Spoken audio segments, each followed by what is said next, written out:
رابعہ بصری رحمت اللہ علیہ کو دنیا سے گئے ہوئے 1200 سال ہو چکے ہیں، لیکن ان کا نام آج بھی زندہ ہے، رابعہ بصری۔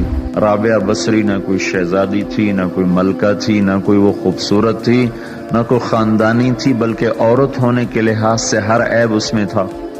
ان کی عادت یہ تھی، وہ روزانہ عشاء کی نماز کے بعد غسل کر کے کپڑے بدل کے اپنے خامن سے پوچھتی آپ کو میری ضرورت ہے؟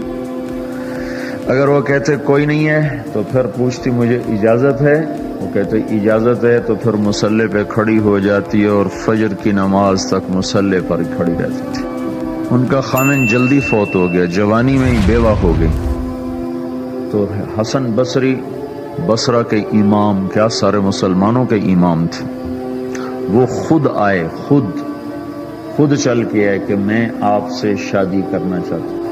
وہ کوئی شادی کا شوق نہیں تھا ان کو، وہ تو اولاد کے قابل نہیں، شکل صرف ان کی نیکی اور ان کا جو اللہ سے تعلق تھا، ان کو یہ لالچ ہوا کہ یہ میری بیوی ہو جائے تو اس کی طفیل شاید میری بخشش ہو جائے۔ تو ان کے پاس آئے، کہنے لگے رابعہ میں آپ سے شادی کرنا چاہتا ہوں، خود پیغام لے کر آئے۔ تو انہوں نے فرمایا میری 4 باتوں کا جواب دے دو تو میں شادی کر لیتا۔ کہنے لگے کیا؟ کہ یہ بتاؤ میں جنتی ہوں کہ دوزخی ہوں؟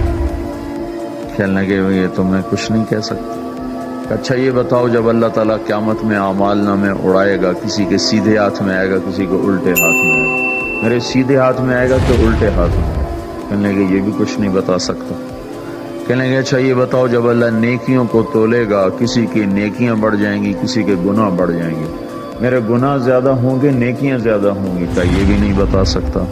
کہ اچھا یہ بتاؤ جب لوگ پل صراط سے گزریں گے، کوئی پار نکل جائیں گے، کوئی نیچے گر جائیں گے، تو میں پار نکلوں گی کہ دوزخ میں گروں گی؟ کہنے لگے یہ بھی میں نہیں بتا سکتا۔ تو پھر فرمایا اچھا جاؤ مجھے تیاری کرنے دو، مجھے ان 4 باتوں کی تیاری کرنی ہے، میرے پاس شادی کے لیے وقت کوئی نہیں ہے۔ جو اللہ سے دوستی لگا لیتے ہیں اللہ دنیا ان کے لیے مسخر کر دیتے، اللہ دنیا ان کے پاؤں میں ڈال دیتے۔ تو جب ان کا انتقال ہوا، رات کو ان کا انتقال ہوا، تو اپنی خادمہ سے کہا بس 2-4 آدمی بلا کے مجھے جلدی سے دفن کر دو، کسی کو نہ بتاؤ، صبح لوگوں کو بتا دینا، اور مجھے کفن دینا میری اس چادر میں جس میں تہجد پڑا کرتی تھی۔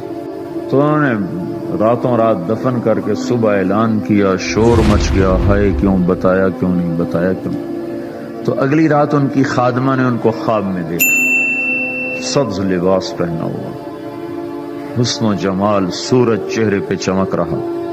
پوچھا آپ کے ساتھ کیا ہوا؟ کہا میرے اللہ نے میرے ساتھ بہت عمدہ معاملہ کیا۔ کہا آپ کی وہ چادر کہاں گئی جس میں آپ کو کفن دیا تھا؟ کہا وہ اللہ تعالیٰ نے اتار لی ہے اور مجھے جنت کا جوڑا پہنایا ہے، اور اس چادر کو اللہ نے سنبھال کے رکھا ہے، جب قیامت کے دن میری نیکیوں کو اللہ تولے گا تو اس چادر کو بھی اس میں تولے گا۔ انہوں نے پوچھا منکر نکیر کا کیا ہوا؟ کہا وہ آئے تھے تو انہوں نے مجھ سے کہا من ربکی، تیرا رب کون ہے، تیرا رب کون ہے؟ تو میں نے منکر نکیر سے کہا جس اللہ کو 40 سال نہیں بھلایا اس کو 4 ہاتھ زمین کے نیچے آ کر میں بھول جاؤں گی؟ کہ جس رب کو 40 سال میں نہ بھلا سکی اس کو 4 ہاتھ زمین کے نیچے آ کر میں بھول جاؤں گی؟ تو منکر نکیر نے کہا اب اس کا آگے کیا حساب لینا، چلو بھائی واپس چلو۔